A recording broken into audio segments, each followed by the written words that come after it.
अस्सलाम वालेकुम नाजरीन, मैं हूं आपका मेज़बान मोहम्मद फैसल।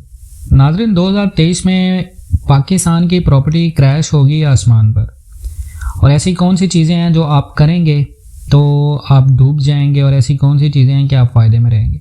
देखें, पाकिस्तान की रियल एस्टेट में सरमायाकारी 2023 और 2022 में काफ़ी ज़्यादा नीचे रहेगी, जिसके बारे में काफ़ी ज़्यादा कुछ रीज़न्स हैं। सबसे पहले हम बात करें कि मार्केट क्रैश की रीज़न क्या है, तो सबसे पहला जो काम आता है वो ये कि पाकिस्तान में आपको पता है सैलाब की तबाहकारी हुई है, और सैलाब की वजह से काफ़ी ज़्यादा पाकिस्तान का जो मुआशी हालत है वो काफ़ी ज़्यादा ख़राब हुई है, और उसकी रही सही कसर जो है वो सियासी अदम इस्तेहकाम है। पाकिस्तान में जो पॉलिटिकल इंस्टेबिलिटी आए रोज़ पाकिस्तान में कोई ना कोई नया चांद चढ़ा होता है, जिसकी वजह से पाकिस्तान के सारे बिज़नेस जो हैं वो ठप हैं। और 2023 इलेक्शन के बाद पाकिस्तान की रियल एस्टेट मार्केट जो है वो बेहतर होना स्टार्ट होगी, हम एक्सपेक्ट कर सकते हैं। उसके बाद देखें, पाकिस्तान में सरमायाकारों को नुकसान हो रहा है, और उनका नुकसान का डर है, क्योंकि आपके मुल्क में जब सरमायाकार नहीं होगा, सरमायाकार को ये डर होगा कि यार ये मार्केट जो है वो कॉन्फिडेंट नहीं है, इस मार्केट को लेकर मैं कॉन्फिडेंट नहीं हूँ कि मैं अगर सरमायाकारी करूँगा तो मुझे मुनाफा होगा। तो ज़ाहिर सी बात है कि आपके मुल्क में सरमायाकारी नहीं होगी, आपके मुल्क में इंटरनेशनली जब इन्वेस्टमेंट नहीं होगी तो मुल्क आपका मंदी की तरफ ही जाएगा। अगर आप बात करते हैं कि 2023 में आपको कौन से काम करने हैं कि आप सरमायाकारी भी करें और नुकसान भी ना हो, तो मैं हमेशा आपको ये बोलता हूँ कि आप कभी भी इन्वेस्ट नहीं करें फाइल्स में। अगर आप एक छोटे इन्वेस्टर हैं और आप छोटे सरमायाकार हैं, आपके पास छोटी इन्वेस्टमेंट है, तो आप चाहते हैं कि आपको मुनाफा हो, तो कभी भी मेरी बात याद रखिएगा कि आप फाइल में इन्वेस्टमेंट नहीं करें। अगर आप फाइल में इन्वेस्टमेंट करेंगे तो आपको रिस्क लेना होगा, और ये रिस्क आपके लिए मुनाफे का जो बायस है वो बहुत कम होता है। ज़्यादातर लोगों को नुकसान होता है छोटे इन्वेस्टर को, क्योंकि जब फाइल में आप इन्वेस्टमेंट करते हैं तो आपके मुकाबले में जो बड़ा इन्वेस्टर होता है वो मार्केट जब टॉप पे होती है तो वो अपनी इन्वेस्टमेंट जो है वो विड्रॉ करता है, चीज़ों को सेल करता है, और जब चीज़ें सेल हो जाती हैं तो उनकी डिमांड कम होती है।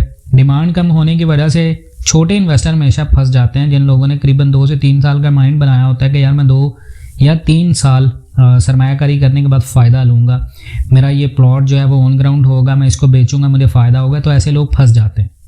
उसके बाद हमेशा देखें, कैश में इन्वेस्टमेंट करें, ऑन ग्राउंड प्रॉपर्टी में इन्वेस्टमेंट करें, कभी नुकसान होगा ही नहीं आपको।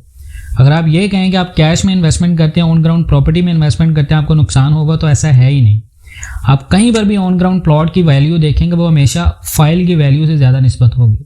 फाइल में उन लोगों को फ़ायदा होता है जो बड़े इन्वेस्टर होते हैं, वो करीबन ऑन देखते हैं, अपना जब मार्केट में ऑन चल रहा होता है वो अपनी फाइल जो है वो सेल करते हैं, ऑन के साथ प्रॉफिट लेते हैं और गायब हो जाते हैं और निकल जाते हैं। तो फंसता कौन है? फंसता है छोटा इन्वेस्टर।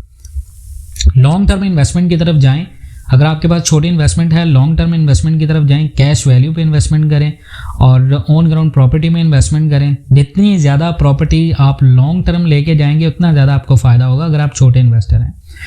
मार्केट में ना कैलकुलेट करने की कोशिश करें स्टैटिस्टिक्स। जब भी आप कहीं पर प्लॉट लें, कहीं पर घर लें, तो प्रॉपर विजिट करें और ख़ुद जाकर देखें चीज़ों को ख़रीदने से पहले। बहुत सारे लोग ऐसा करते हैं कि डीलर्स को बताते हैं, डीलर आपको आकर बताते हैं कि यार ये प्लॉट है, ये वैल्यू है, आप इसको कंफर्मेशन कर सकते हैं, लेकिन आप कहते हैं भाई मुझे ट्रस्ट है, मैं कर सकता हूँ। किसी भी रियल एस्टेट एजेंसी के पास अब अगर आप जाएं तो बाकायदा खुद जाएं। अगर आपको नहीं पता तो किसी ऐसे बंदे को साथ लेके जाएं जिसको इन सारी चीज़ों की समझ हो, तो जब वो आपके साथ जाएगा, आपको प्रॉपर गाइड करेगा, तो आपको सारी चीज़ों की समझ आएगी। और अपने आप को कभी भी, बहुत सारे लोग गलती ये करते हैं छोटे सरमायाकार के, वो जाते हैं इंस्टॉलमेंट बेसिस पे, और इंस्टॉलमेंट पे आपको हमेशा फ़ाइल मिलती है, और फाइल की जब बैलेटिंग होती है, बाज़-औक़ात कंपनी कुछ ऐसे लॉज बनाती है, ऐसी पॉलिसीज़ बनाती है, जब आपको कोई भी, पाकिस्तान में ना मसला ये हो रहा है कि पाकिस्तान में लोग जब सरमायाकारी करते हैं तो उनको प्लॉट जब ऑफ़र होते हैं तो उनको एक कंपनी की जो बाज़ाब्ता पॉलिसी का एक लेटर होता है स्टार्ट में, वो मिलता है। बहुत सारे लोग जो हैं वो इस चीज़ को समझते ही नहीं, इस चीज़ को पढ़ते नहीं हैं। उसमें साफ लिखा होता है कि कल को ये मंसूबा अगर कैंसिल होता है तो आपका जो प्लॉट है उसका रिटर्न मिलेगा आपको, करीबन 50% 60% आपको आपकी सरमायाकारी का जो है वो रिफंड मिलेगा। तो इसका साफ मतलब होता है कि आप रिस्क पे हैं, आपकी इन्वेस्टमेंट रिस्क पे है।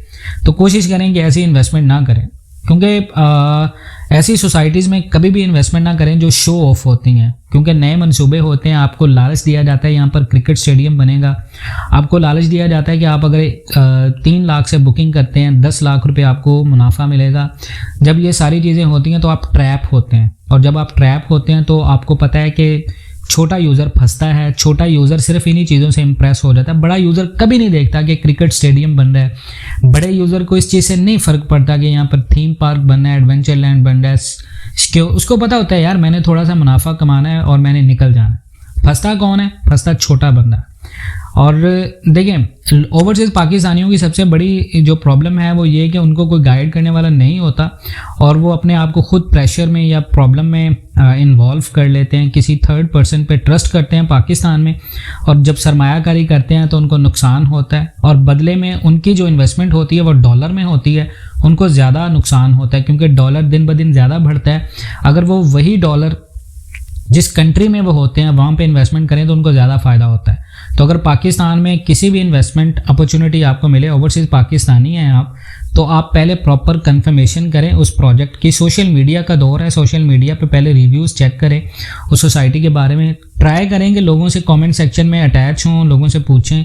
रियलिटी आपको 90% जो है वो सोशल मीडिया से मिल जाती है। देखें, और हमेशा एक बात का ख्याल रखें कि कहीं पर भी इन्वेस्टमेंट करें तो हमेशा छोटे से स्टार्ट करें।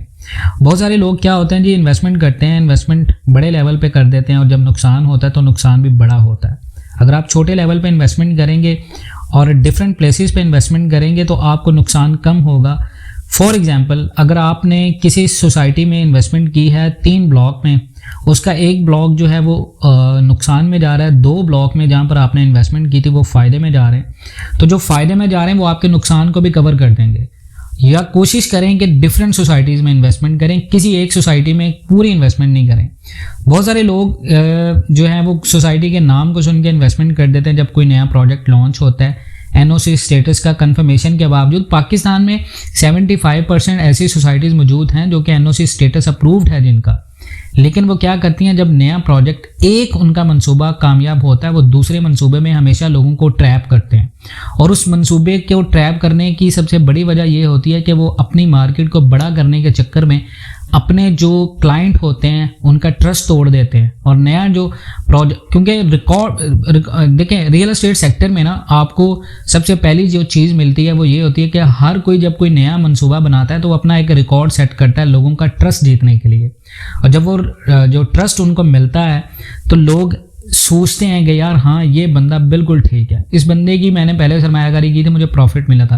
ये बेसिकली टेक्ट है मार्केटिंग करने के, रियल एस्टेट के बिल्कुल टेक्ट हैं लोगों को ट्रैप करने के। और बहुत सारे middle class 97% middle class Pakistan के ऐसी ट्रैपिंग पॉलिसीज़ में आते हैं, क्योंकि उन्हें पता होता है कि मैंने पहले इन्वेस्टमेंट की थी मुझे फ़ायदा हुआ था, और जब दोबारा इन्वेस्टमेंट होती है तो वो जितना फ़ायदा हुआ था उससे डबल नुकसान होता है। तो कोशिश करें कहीं पर भी एक जगह पर आप सरमायाकारी ना करें, हमेशा जगह बदल कर सरमायाकारी करें, जो हैं आपको हमेशा ये चीज़ें फ़ायदा देंगी। और ये जो पॉइंट्स मैंने आपको बताया अगर आप ये माइंड में रख लें, इंशाल्लाह आपकी सरमायाकारी सेफ़ और सिक्योर होगी। अगर आप ये सारी चीज़ें अपने माइंड में रखकर इन्वेस्टमेंट करेंगे, आपको पता होगा कि हाँ यार ये चीज़ें मैंने अपने माइंड में रखनी है, तो आपको पाकिस्तान में रियल एस्टेट में कभी नुकसान नहीं हो सकता। ये मैं आपको गारंटेड दे रहा हूँ, गारंटी बात है कि अगर आप इन चीज़ों को अपने माइंड में रखेंगे आपको कभी नुकसान नहीं होगा। तो अगर आपको ये वीडियो इन्फॉर्मेटिव लगी हो तो चैनल को सब्सक्राइब करके कमेंट सेक्शन में अपनी कीमती राय का इजहार ज़रूर कीजिएगा। इंशाल्लाह मिलते हैं नेक्स्ट वीडियोज़ में, तब तक के लिए अल्लाह हाफिज़।